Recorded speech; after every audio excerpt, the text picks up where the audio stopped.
So in this episode, I'm going to talk about something that most MSPs have no idea on how to do efficiently, optimally, or even reasonably competently, and that's train help desk staff. So there's lots of misconception about what training is in the MSP space, and a lot of the time it's completely sort of disregarded. They think they're going to hire somebody, and that person is automatically going to be logged onto the PSA RMM documentation platform, given a telephone line, and off they go. They should know what to do.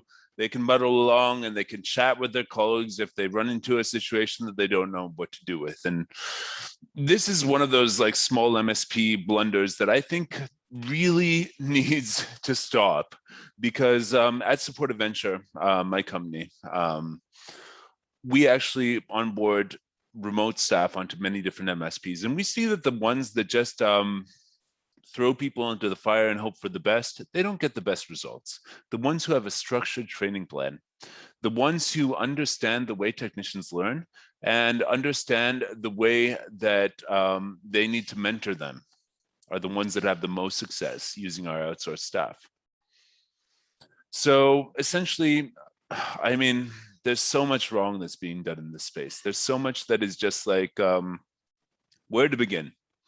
ConnectWise University. Let's start there. Or, I don't know, Autotest probably has a similar one, but all of this university stuff, Continuum University, I've seen a bunch of different ones.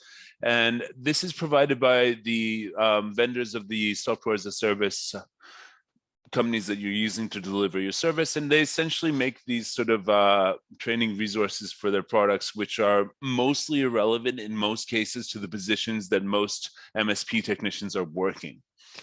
And so it's incredibly, and it also goes contrary to the way that most of us technical people who are good and the types of people that MSPs desperately need, the way that we learn. All right. So ConnectWise University is a horrible example of effective training in the MSP space, because you're essentially talked to like you're a child, being introduced to to concepts like, I don't know, a drop-down menu for the first time, and just click the drop-down menu and click status in progress in a super annoying and robotic voice. And it's all this information that you don't really see as relevant. You don't really know what the relevance is because you don't know what you're going to be doing. And the way that us in the IT sphere who are good at figuring things out is we take the knowledge, we find the knowledge that helps us do what we need to do, and we incorporate it at an incredible speed. That's the skill that makes you succeed in this industry. And so to say that you have to watch, a gazillion modules of ConnectWise University so you know about a bunch of features in the software that you're never going to even touch, that's a horrible way to alienate people that you're training and make them feel like their new job is really boring. Instead of this, I think you should actually figure out your rules for the tools and the way that you as a company are going to use ConnectWise, right? You as a company, what are your statuses? What's the custom list of statuses? What do they mean? Why have you assembled it like that?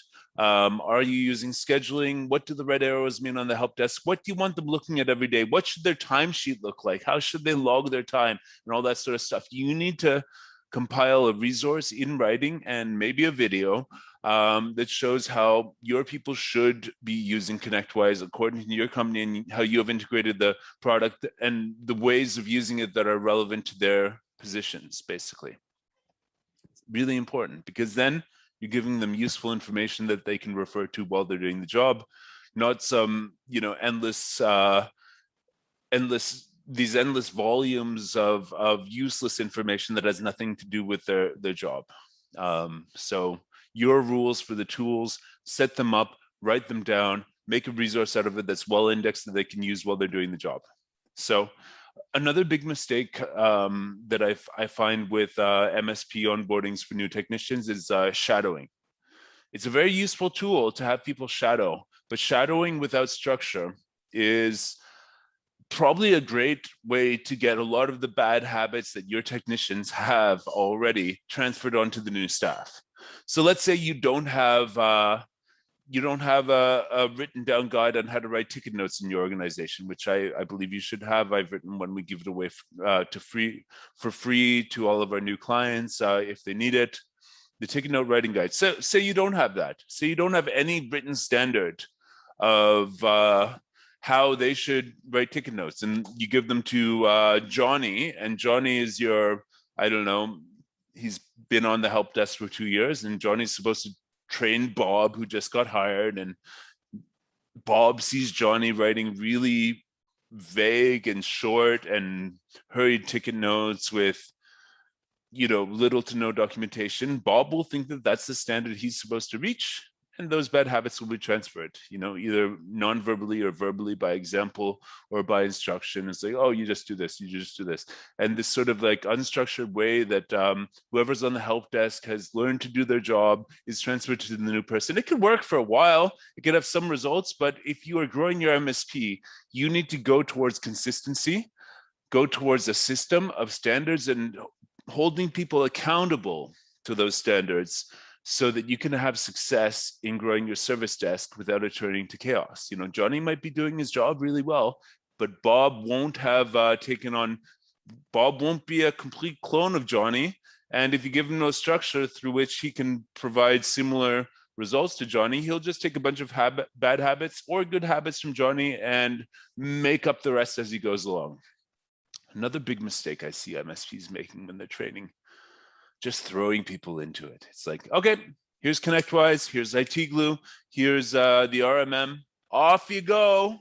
And then they jump in and say, hey, why aren't you doing it like this? Hey, you know, the little random bursts of micromanagement that come in where they gave them no management. Like, there's a good phrase, micromanagement is training. It's not micromanagement initially, it's training. And so you can micromanage parts of your business, but you need to do it through structure. Also, it'll be a mess. So if you just assume everybody knows how to do their job based on, you know, shadowing Johnny or whatever, or you just throw them in and assume that the tools will show them the way or something like that, and that their prior experience will show them how to be an asset to your company without any sort of onboarding or training, you just throw them in. And then you're going to realize they're not doing what you want them to do. Then you're going to jump in and micromanage. No, you need to actually have a training plan. You need to actually have things that are covered in the training, and things that you can hold them accountable to on an ongoing basis, like keeping ticket notes, like keeping documentation up to date, like having timesheets that add up to a certain amount every week, so on and so forth. So yeah, I mean, throwing them in is not going to make them a part of your company unless you get really lucky. And you're not going to get lucky on your you're not going to get lucky 15 times in a row if you're growing an organization that has 15 technicians. So you need to have standards. You need to have a training plan. You need to have a way that your company uses ConnectWise, the way that they serve clients, the way they talk to clients, the way they call clients up, leave a voicemail, close the ticket if you can't reach someone after 3 attempts or whatever. Write all that down. Write all that down. The next mistake that I see made is during training, unstructured communication. It's just like, it's similar to throwing them in. It's like, okay, here you go. And if you need help, talk to Johnny. I keep on saying Johnny. Talk to Johnny, chat with Johnny on the chat on Teams or Slack or whatever. Yeah, all right. So that's unstructured communication. Nobody's taking ownership of the training, but Johnny's just there. And Johnny will be around if you need him. You know, he might be doing 4 tickets at once, but, you know, Johnny's going to be around, and you can just like, you can just chat with Johnny. No, you should have a training plan that includes actual regular mentoring sessions with someone who knows how the company vision is working in regards to the help desk, what type of promises you want to fulfill to the clients, and ensure that the technician is on their way to being able to fulfill those promises, that consistency to the clients that your brand is thriving because of. You know, if somebody refers you a client, so one of your existing clients refers one of their friends to you who becomes a new client, it's because they believe there's a certain consistency in your brand, what you're doing, what kind of shop you're running. And with unstructured communication during training, unstructured training, you're not going to be able to do that. You're not going to be able to ensure that the new person is going to give anywhere near the level of service that the old person that everybody loves is going to give. It's just going to be a complete crapshoot every time. As I said, you're not going to get lucky 15 times. Documentation. I mentioned ticket notes, but also technical documentation. Make a way that they can become a contributor to documentation. Make a way they can flag when something's missing and then see that it's actually been addressed. Then see that somebody actually fixed the problem documentation that's missing, so they have to escalate less. So they see that they can help make the documentation better, because a lot of MSPs, let's face it, they have horrible documentation. Someone new starts, they get used to that situation and they muddle through it, but they don't believe that they can actually change it because the senior techs aren't even writing down when they change a IP address of a firewall or something like that, or a printer.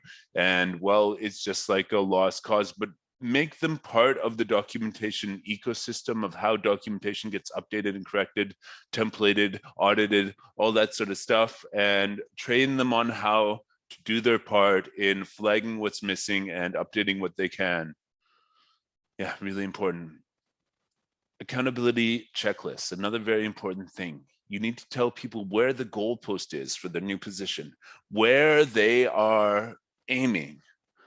What are the things they have to do on a daily, weekly, monthly basis in order for their job to be fulfilled? Think about this list and make sure they do all of those things. And when they're not doing those things, then you point at the list rather than, nagging them based on a bunch of stuff you told them once in like a, 4-hour training shadowing session that they, forgot 5 minutes later. You actually have a list. You've given it to them. This is your job. You have to do all these things in order to fulfill our expectations of what your role is supposed to do. And if you do that, we're good. And if you don't, we'll just take a look at this list and clarify whatever needs to be clarified. And then, if somebody keeps on ignoring the things on those lists, then you have a case for probation, dismissal, whatever it is. But if you haven't given them clear expectations and they're not doing it, yeah, it doesn't work. I mean, forget about this. Like, hey, did you see the email that I sent 3 weeks ago that told you not to do that?